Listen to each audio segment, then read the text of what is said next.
We are in a kind of a situation where we have no voice. We are kind of in a situation where we are not even considered to be humans. We are kind of a situation where in societies they don't count us. Why? Because we are financially bankrupt. And we are not putting any effort. And we're financially bankrupt not because we are cursed or anyone is bewitching us. It's just because we are spending more time on activities that cannot generate us income, rather than spending more time on activities that can generate us income. Now, the first thing, cultivate the desire for financial freedom. Now, if you're going to build momentum for your financial success, you have to actually cultivate the desire for financial freedom. We always get what we desire, ladies and gentlemen. I should have a strong desire. I should have a strong desire, I repeat, for financial freedom. Financial freedom means that you can be able to stay for 10 years without working and still have more money to spend. To me, that is financial freedom, at least at this level. If I can live my luxurious life for 10 years without working and still making more money, then I'm financially free. Financial freedom doesn't mean that when I don't have debts, I have some little money to survive. No, financial freedom means that, to me, means earning more money when I'm asleep, more than what I'm willing to spend when I'm awake, for as long as possible. What I'm trying to communicate here, if I can earn a lot of money when I'm not working, compared to the money I'm spending, my luxurious life. I'm not saying that now when you're living a mean life, just living a simple life, everyone can afford that. But I mean, I can drive that luxurious car, I can live in that mansion, I can donate money for cancer institutes, I can donate money to educate certain people who are not my blood. I mean, if I can have all that money and I can live with my family for the next 10 years without working and still survive on that good life, then I'm financially free. And believe me, there are few of us who can afford that. Now, cultivate the desire for financial freedom. Have that desire. When you have this desire, you'll be annoyed with the fact that when you don't work, you don't eat at home. You'll be annoyed. You'll be like me. You wake up early morning when you're annoyed. You're like, no, this must end. You go at work, you are annoyed.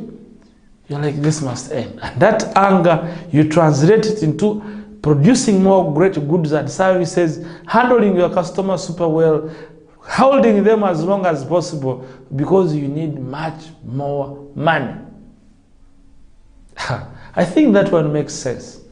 So have that strong desire for generating as much income as possible, so that you can be more instrumental in your societal development, so that you can even contribute in social activities. But for you cannot contribute anything because you have too less. So basically that's what I want to tell you, ladies and gentlemen. So cultivate the desire for financial freedom is central for everyone.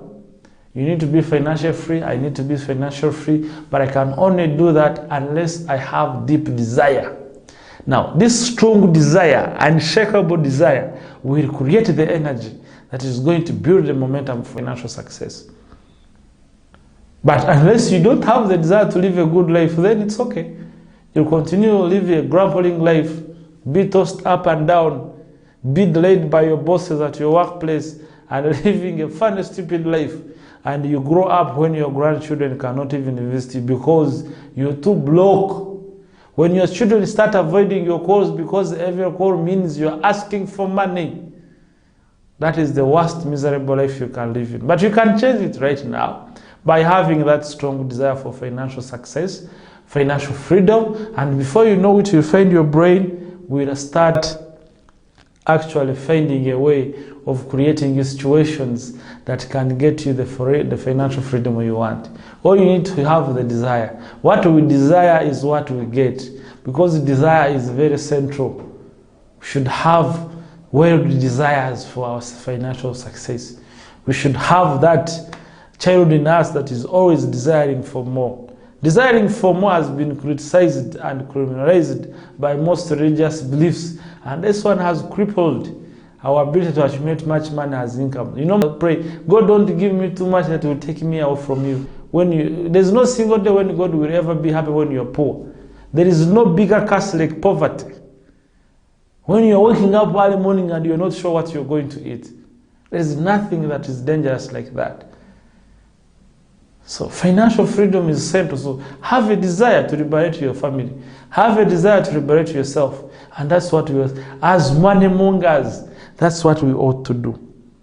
So lastly, be the best at making money. Outshine everyone in your field. What brings you money is nothing. It's not prayers, serious prayers, no. It's not the witch doctors, no. It's your ability to produce great services, great ideas, great products, and your ability to reach as many clients as possible. This is the only thing that will get you financial freedom. The ability, I repeat, to produce goods and services and ideas that can be exchanged in the market to as many clients as possible. That's what will bring you financial freedom. And you can only do that by outshining those who are competing with you. Why? They are competing. They are not competing with you. They are competing to take as much money as possible. And taking money means taking away your clients. People will no longer buy from you, and they will buy from him. And now the money they would have brought to you, they are taking it to him. So he's competing for the money. He's not competing with you. He's competing for the money. He's competing to get as many clients as possible. For you think he's your enemy. He's not. He's only trying to find ways of getting more clients. And the best way to get more clients is nothing other than being the best in your field. And letting everyone know that you are the best in the field. Now, for example, if you are a business owner right now, you are the best, but how many people knows? You don't want to spare some money and some time to bring your advertisement so that people can know more about you. And when someone comes and takes your business, your clients are where you start complaining, you start thinking they are bewitching you. They are not. If you have good services, if you have good ideas, if you have good products, the next thing you need is to advertise. The next thing you need to reach as many clients as possible, to as many people as possible, because as many people look at your services and ideas, that is the much money you're going to get. By just bringing your advert, thousands of people will get to know where you are and what you're doing. And chances are that most of those who are going to see what you're doing, one time they are going to decide to come and buy from you. And when people come and buy from you and your services are good, they are going to recommend their friends. And when they recommend their friends recommend friends. Before you know it, you are killing it. But now you have good ideas and services, you are keeping them to yourself. Now, did you do those activities for yourself? You are producing those activities for the people to consume. Now, if they don't know that you exist, how will they buy from you? I think that makes sense. So basically, come out. The Bible is very clear to those who believe in the Bible that you cannot light your candle and put it in the corner and cover it. You light the candle, you put it in the middle of the house so that everyone can see, can have light. So your business is the candle. You cannot start your business and keep it to yourself and a few friends.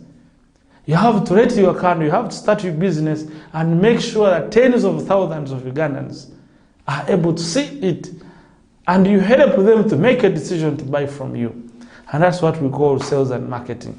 And of course, if you have challenges in that, we remind you that Sales Connect will help you to match up, understand what is the market all about, and help you develop good concepts that can make you capture these services or these clients, to reach as many clients as possible, as fast as possible. And that's why we are here to educate you and, more importantly, help you to reach as many clients as possible. So tap in our following so that you can also get more money from us. Now, money mongers, we said, get serious about your financial situation. Set the standard of the life you want to live. Be fast at executing your profitable activities. And more importantly, cultivate the desire for financial freedom. And lastly, we are saying, be the best at making money. And you only do this by outshining everyone in your field. This is what we are talking about. So Money Mongers is your program. And of course, it runs from 7 up to 8 every Sunday. The only TV in Western Uganda that will always get you the best people. Now, I'm reminding you that Sales Connect was the proud sponsor of this program. You can also be part of the sponsors of this program. By sponsoring this program, you ensure that it keeps on there, and you give it the capacity to host other great minds, to share the ideas. We would have spent billions of money in universities where you can even not get the same ideas. We bring here people who have done what you want to do, people who have experienced things you want to experience, so that they make you a shortcut. So by sponsoring this program, you open that door to get as many people, and you support those young people who haven't started businesses to learn these things so that they can be able to start learning this business. And of course, by advertising, ensure that every day it is there to serve you, and we survive because you actually support us. So be the first person to support by bringing your business, and be the first person to actually donate to this great activity, because we are a social enterprise. We are helping societies to grow. Now, if you have liked this program, all you have to do is share to as many people as possible. Invite your friends to learn what you've learned. Don't be selfish. Life is about reaching as many people as possible. So help us reach 10,000 people this week who watch this program and the rest of the programs, and you'll be among the winners as you set the momentum for your financial success. Let us meet next Sunday. It was your Angel Bahabwa, your life coach, your market guru, who is always searching and researching on ideas that can make you successfully financially. I leave the rest to the rest, but for us, we stay as money mongers. Ciao.